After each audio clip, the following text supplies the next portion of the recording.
আজকে আমি চলে এসেছি বুনাফিল রোস্টারে পাঁচবালিশ ওয়েব সিরিজের মিট অ্যান্ড গ্রিটে। এরপর পাঁচবালিশের স্টার কাস্টরাও আস্তে আস্তে এসে গেল। তারপর জি5 থেকে আমাদের একটা মাগ দেওয়া হয়েছিল যেখানে তিনজনেরই অটোগ্রাফ ছিল। এরপর আড্ডার ছলে আমাদের কোশ্চেন আনসার শুরু হলো। সুহত্তরা, আমার কোশ্চেন আপনাকে যে এরকম একটা ক্যারেক্টার করতে আপনাকে কি কি ফেস করতে হয়েছে বা কতটা চ্যালেঞ্জ নিতে হয়েছে আপনাকে? একটা আলাদা ক্যারেক্টারে আপনাকে দেখলাম অনেক দিন পর। কাজটাকে করতে বলেছি যে বলবো, সে করতেই হতো না। তো জিনিস রয়েছে সেটাকে পুরো চরিত্রকে আলাদা করা, সেটা একটা বড় চাপ ছিল। স্যার ওইটা একটা জুতার নিচে রাখবো। ওইটা এরকম আমাকে পরীক্ষা নিও না, মানে আমি নভেম্বর মাসে করেছি। হ্যাঁ, এরকম পরীক্ষা আমাকে দিও না।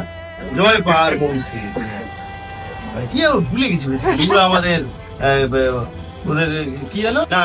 তারপর আমরা কোথায় আছি? ওদের জুতার তলা।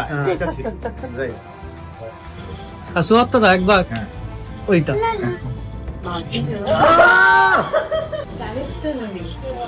ওকে সাপোর্ট করো, ওর সাপোর্টের দরকার আছে, মানুষকে সাপোর্ট করো। তারপর জি থেকে আমাদেরও কিছু ইন্টারভিউ নিল আর ওখান থেকে একটা গিফটও দিল। থ্যাংক ইউ সো মাচ জোস টিম আমাকে ইনভাইট করার জন্য।